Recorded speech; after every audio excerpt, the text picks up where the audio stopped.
Bismillahirrahmanirrahim. This is Tayyib Anwar, and I welcome you to interactive session or introductory session for town officer, municipal officer, post written test or interview session. So, due to some technical issues and time limits, I'm sending you this recorded message or recorded video to get some insight into my strategy for your town officer, municipal officer interview. तो जिस तरह से हमने बात की थी, आप में से एक दोस्त ने कॉल करके बड़ा इंसिस्ट कर रहे थे। इससे पहले हमारा इंटरव्यू सेशन प्लान नहीं था, लेकिन ब्रदर ने बहुत ज़्यादा इंसिस्ट किया और कहा कि जिस टाइम भी आप हमें टाइम देंगे तो हम रेडी होंगे। तो आज पहला दिन था, इस वजह से कुछ देर आपकी तरफ से हुई और फिर मेरी तरफ से होगी। तो without wasting any time, let's move on to our way forward और दिस ग्रैंड स्ट्रेटजी कि हम ये तैयारी करेंगे किस तरह से। तो सबसे पहले तो ब्रीफ ये इंट्रोडक्टरी सेशन इसीलिए रखा है कि आपको बता दूं कि हमने लेआउट किस तरह से डिज़ाइन किया है इस टेस्ट का या इस जो इंटरव्यू का सेशन है। इसमें जो की एरियाज हैं, सबसे पहले तो जिस तरह से आपका इंटरव्यू है तो उस हवाले से हम बात करेंगे कि आपने इंटरव्यू के लिए जो उस दिन पर किस तरह से प्रिपेयर होकर जाना है, उस दिन पर आपकी स्ट्रेटजी क्या होनी चाहिए, कम्युनिकेशन किस तरह से आपने करनी है। और उसके अलावा आप जब कमरा इम्तिहान में जाएंगे, यानी इंटरव्यू रूम में जब आप जाएंगे, तो आपका जो बिहेवियर है, आपकी जो कम्युनिकेशन है, आपका वॉकिंग स्टाइल है या जवाब देने का तरीका जो है वो किस तरह से होना चाहिए। What makes you more sound than other. तो ये सारी चीज़ों पर हम बात करेंगे। इसको एक या दो लेक्चर्स में हम कवर कर लेंगे टिप्स एंड ट्रिक्स इंटरव्यू के हवाले से। उसके अलावा आपने मटेरियल कौन सा प्रिपेयर करना है, तो मैं आपके साथ कुछ फाइल्स शेयर कर रहा हूँ।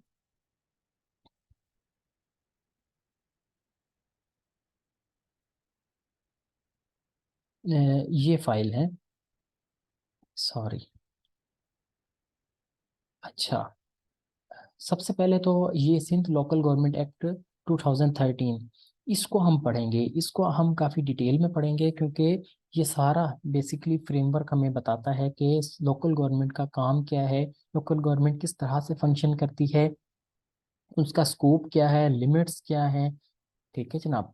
तो ये सारी चीज़ें जो है वो हम इस एक्ट को पढ़ के करेंगे। यानी कि देख रहे हैं आप, डेफिनेशंस हम कुछ करेंगे इसमें से। फिर इसके अलावा काउंसिल क्या होती है, इसकी करेक्टरिस्टिक्स क्या हैं, लोकल एरिया किसको कहते हैं, टाउन, म्यूनसिपैलिटी और म्यूनसिपल कॉरपोरेशन, मेट्रोपॉलिटन कॉरपोरेशन, इसमें क्या फ़र्क होता है।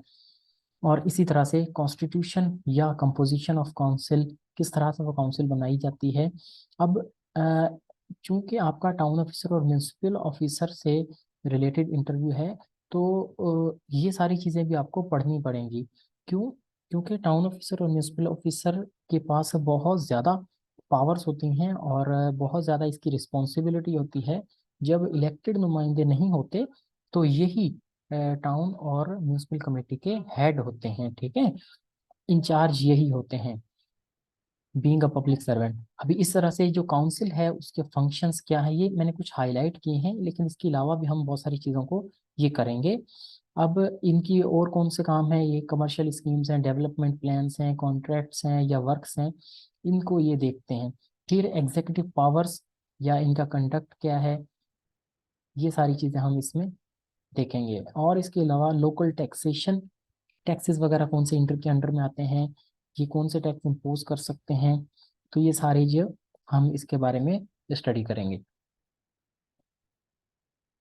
फिर नेक्स्ट जो है बहुत ही इम्पोर्टेंट इसमें चीज़ें हैं, ये हैं कुछ शेड्यूल्स।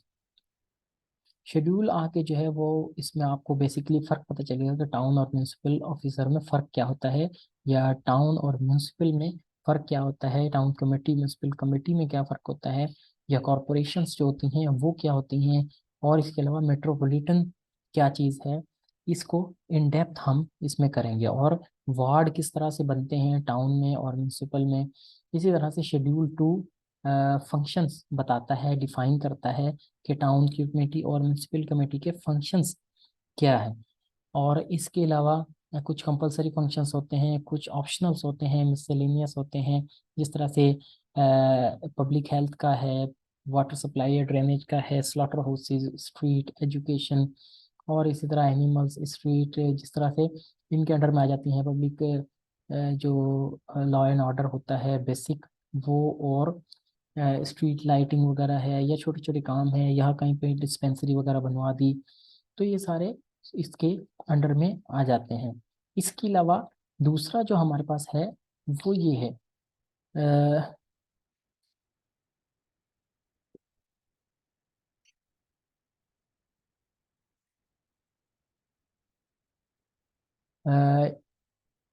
टाउन और म्यूनिसिपल एडमिनिस्ट्रेशन रूल्स इसको कहते हैं। ये डिफाइन करता है कि टाउन और म्यूनिसिपल जो एडमिनिस्ट्रेशन है, एक्चुअली जो काम होता है म्यूनिसिपल ऑफिसर और टाउन ऑफिसर का एडमिनिस्ट्रेशन से रिलेटेड होता है, तो वो किस तरह से कंडक्ट होता है। तो यहाँ पर हम जो है वो इसको देखते हैं। मेजॉरिटी जो मेजर हमारा जो एरिया स्टडी होगा वो ये होगा कि टाउन और म्यूनिसिपल एडमिनिस्ट्रेशन काम किस तरह से करती है। यहाँ पर कुछ डेफिनेशंस हैं, और duties and function of town municipal officer, ठीक है, ये आपने यहाँ पर ये आपको डिफाइन हो जाएगा कि इसकी पावर्स क्या हैं, फंक्शंस क्या हैं। उसमें देखिए म्यूनिसिपल एडमिनिस्ट्रेशन के बारे में बात कर रहे थे, म्यूनिसिपल कमेटीज के बारे में बात कर रहे थे। यहाँ एक्चुअली जो टाउन ऑफिसर या म्यूनिसिपल ऑफिसर है उसकी ड्यूटीज, रिस्पॉन्सिबिलिटीज, पावर्स और एरिया ऑफ जुरिस्डिक्शन वो यहाँ पर आपको पता चलेगा। ठीक है, ये देखिए इंस्पेक्शन भी कर सकता है टाउन ऑफिसर या म्यूनिसिपल ऑफिसर। तो ये सारा जो है वो हम इसमें कवर करेंगे। इसके अलावा कुछ और भी चीज़ें हैं, जिस तरह से ये हमारी एक पब्लिकेशन है, यानी ये बुक बेसिकली हमने बनाई थी इसके रिटन टेस्ट के लिए, टाउन ऑफिसर और म्यूनिसिपल ऑफिसर के। तो इसमें ये बहुत सारी चीज़ें हैं बेसिक, इसको कहते हैं स्टैटिक जनरल नॉलेज, यानी ये आपने ये भी पढ़ना होगा कि करेंसीज वगैरह हो गई, कैपिटल्स हो गए, या रिवर्स वगैरह हो गए, स्मॉलेस्ट, लार्जेस्ट, और इसके अलावा साइंस के कुछ क्वेश्चन हैं, पाकिस्तान अफेयर्स, हिस्ट्री के बारे में कुछ चीज़ें हैं, और करंट अफेयर्स के जो एमसीक्यूज टाइप होते हैं वो, और ये ईडीएस। इसके अलावा मैंने कुछ अपने पास चीज़ें नोट की हैं जो स्पेशल जिसके ऊपर हमारा फोकस होगा, वो मेजर इश्यूज होंगे जिनके बारे में आपकी नो हाउ लाजमी है, अदरवाइज आप ये टेस्ट कभी भी पास नहीं कर सकते। वो कौन सी चीज़ें हैं, वो मेजर जो इंटरनेशनल इश्यूज करंटली चल रहे हैं पाकिस्तान के हवाले से भी, और जो ग्लोबल लेवल पर वो कौन कौन से हैं। जिस तरह से अभी पाकिस्तान इकोनॉमिक और पॉलिटिकल जो है उनके हालात बहुत ज़्यादा ख़राब हैं, बहुत ज़्यादा टेंस सिचुएशन है, इकोनॉमी डाउन हो रही है दिन ब दिन, और पॉलिटिकली क्योस चल रहा है कि पता नहीं है कि नेक्स्ट इलेक्शन कब होगा, केयर टेकर सेटअप में कौन आएगा, यानी पावर टसल बहुत ज़्यादा चल रही है। इसको हम कवर करने की कोशिश करेंगे। आपका व्यू पूछ सकते हैं कि भाई आपके ख्याल में ये केयर टेकर सेटअप किस तरह से बनना चाहिए, या नेक्स्ट गवर्नमेंट किसकी जो है वो बन सकती है, कौन ज़्यादा स्ट्रॉन्ग हो रहा है, इस्टेब्लिशमेंट का क्या रोल है, इमरान खान स्पेशली अभी अंडर जो है वो इसके ऊपर क्रैकडाउन चल रहा है, इसकी पार्टी जो है बिल्कुल ख़त्म कर दी गई है। तो इसमें आपका क्या व्यू है, आप क्या सजेशन दे सकते हैं। तो ये भी सवाल इसके बारे में भी पूछे जा सकते हैं। फिर एक और बड़ा इशू है यूक्रेन और रशिया के दरमियान जो जंग चल रही है, उसके बारे में पाकिस्तान कैसे रोल प्ले कर सकता है, पाकिस्तान पर इसका क्या असर पड़ सकता है या पड़ रहा है, और ग्लोबल लेवल पर इसका क्या असर पड़ रहा है। तो आपको भी पता होगा, थोड़ी बहुत रीडिंग तो आप भी करते होंगे कि आपको पता है कि यूक्रेन और रशिया दोनों जो है वो ग्रेन प्रोड्यूसर हैं, यानी वीट जो है पूरी दुनिया में ये लार्जेस्ट जो सप्लायर हैं। तो इसकी जंग की वजह से जब ये जंग लगी, सप्लाई चेन्स डिस्टर्ब हुई, और इनकी जो सप्लाई है वो बंद हो गई।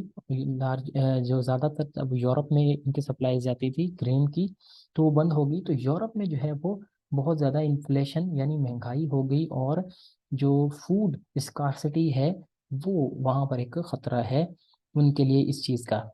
इसके बाद फिर वो पूछ सकता है कि भाई इसमें पाकिस्तान पर क्या असरात हो सकते हैं। अभी आपने देखा या सुना होगा कि पाकिस्तान रूस से तेल इंपोर्ट कर रहा है।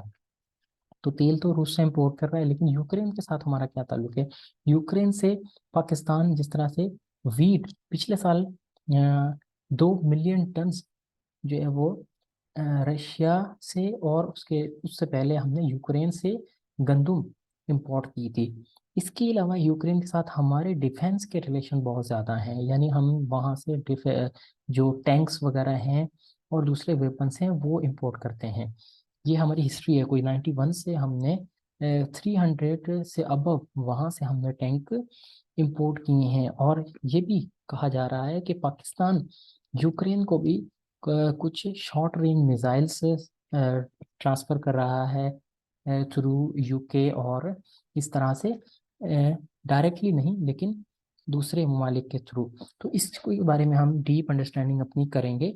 ये इशू बहुत ज़्यादा इम्पोर्टेंट है, और हर इशू के हिसाब से हम पाकिस्तान पर क्या असरात हैं, पाकिस्तान के लिए पाकिस्तान क्या रोल प्ले कर सकता है, तो ये सारी चीज़ें हम इसमें देखेंगे। फिर एक और मेजर जो पॉइंट है वो है पाकिस्तान और अफगानिस्तान के रिलेशन तालिबान के बाद, या तालिबान के एडमिनिस्ट्रेशन के आने के बाद इसमें क्या जो चेंजेस आई हैं और वे आउट क्या है। अब आप देख सकते हैं कि जब से तालिबान ने हुकूमत संभाली है अफगानिस्तान में, तब से पाकिस्तान में बहुत ज़्यादा जो है वो अटैक्स हो रहे हैं, टेरर अटैक्स हो रहे हैं। टीटीपी जो तहरीक तालिबान पाकिस्तान है वो बहुत ज़्यादा इसमें एक्टिव हो गई है। तो ये एक बड़ा ख़तरा है पाकिस्तान के लिए। इसके अलावा फिर एक और इम्पोर्टेंट इशू है जो सऊदी और ईरान का रिसेंटली मीडिएशन एग्रीमेंट हुआ है, ये रिकॉन्सिलिएशन हुई है चाइना के थ्रू। तो इनके दरमियान जो है वो ट्रेड वगैरह शुरू हो जाने से पाकिस्तान पर क्या असरात होंगे, पाकिस्तान को किस तरह से इससे फायदा हो सकता है, तो इसके बारे में भी हम अपनी अंडरस्टैंडिंग बनाएंगे। इसके अलावा मेरे ख्याल में जो इम्पोर्टेंट है वो है कुछ ऑर्गेनाइजेशंस। ऑर्गेनाइजेशंस की किस तरह से स्टडी करेंगे। ऑर्गेनाइजेशन को हम वैसे स्टडी नहीं करेंगे कि जैसे उनका हमने देख लिया तो उसमें मेंबर्स कौन से हैं, या एमसीक्यूज के हवाले से नहीं, हम उसकी जो डीप सब्जेक्टिव स्टडी है वो करेंगे कि जिस तरह से ब्रिक्स एक बहुत बड़ी ऑर्गेनाइजेशन बनने जा रही है, इसका बहुत ज़्यादा चर्चा है। तो ये किस तरह से गेम चेंजर हो सकता है, और ये किस तरह से ब्रिक्स, अगर आपको पता नहीं है तो मैं आपको बता देता हूँ कि Brazil, Russia, India, south Africa और चाइना, ये इनकी एक ऑर्गेनाइजेशन है 5 ममालिक की। ये किस तरह से जो है वो वेस्ट या अमेरिका को चैलेंज कर रही है, ये बहुत ज़्यादा हॉट टॉपिक है। इसके बारे में भी आपकी अंडरस्टैंडिंग होनी चाहिए। फिर एससीओ, शंघाई कोऑपरेशन ऑर्गेनाइजेशन, ये दो ऑर्गेनाइजेशन बहुत ज़्यादा इंपॉर्टेंट हैं। इसके अलावा जो बेल्ट एंड रोड इनिशिएटिव है चाइना का, और उसके मुकाबले में जो वेस्ट ने इंट्रोड्यूस करवाया है, G7 ने इंट्रोड्यूस करवाया है B3W, और build back better world, B3W का मतलब है। तो ये किस तरह से कोरिलेटेड है, किस तरह से एक दूसरे को चैलेंज करते हैं। Then IPEF, Indo Pacific economic forum for prosperity, ये भी इसके बारे में भी थोड़ा सा पढ़ेंगे। और हर टॉपिक में ये देखना है, पढ़ाने का मकसद ये है कि पाकिस्तान से उसके क्या ताल्लुकात हैं, या पाकिस्तान के ऊपर इनके क्या असरात मुरतब हो रहे हैं, या पाकिस्तान को किस तरह से इसमें फ़ायदा हो सकता है। इंटरव्यूअर आपसे यही डिमांड करेगा कि भाई ठीक है, बेल्ट एंड रोड इनिशिएटिव बन रहा है, build back better world B3W हो रहा है, IPF हो रहा है, तो पाकिस्तान के ऊपर इसके क्या असरात हैं। यूक्रेन रशिया की जंग हो रही है, तो पाकिस्तान के ऊपर इसके क्या असरात हैं। या जो सऊदी और चाइना आपस में करीब आ रहे हैं, इनके रिलेशन अच्छे हो रहे हैं, तो पाकिस्तान पर इसके क्या असरात हो सकते हैं या होंगे, तो ये चीज़ें हमने इसमें कवर करनी है। बाकी स्टैटिक जीके या एक और टॉपिक है, पाकिस्तान का रिसेंटली सेंसस अप्रूव हुआ है सीसीआई से, काउंसिल ऑफ कॉमन इंटरेस्ट से। उसमें कौन कौन सा डेटा है, पाकिस्तान की आबादी आपको पता है कि अभी 241 मिलियन हो गई है, ठीक है। तो ये जो दूसरा लास्ट सेंसस हुआ था 2017 में, उससे बहुत ज़्यादा इसमें ग्रोथ आई है। तो ये भी थोड़ा सा इस बारे में पढ़ेंगे, सेंसस क्यों होते हैं। देन ये स्क्रीन पर आपको एक फाइल खुली हुई नज़र आएगी कि ये पहले भी आपको मैंने दिखा दिया है कि इसमें ये बुक भी आपको मैं टीसीएस कर दूंगा, ये भी आप खोल के पढ़ेंगे।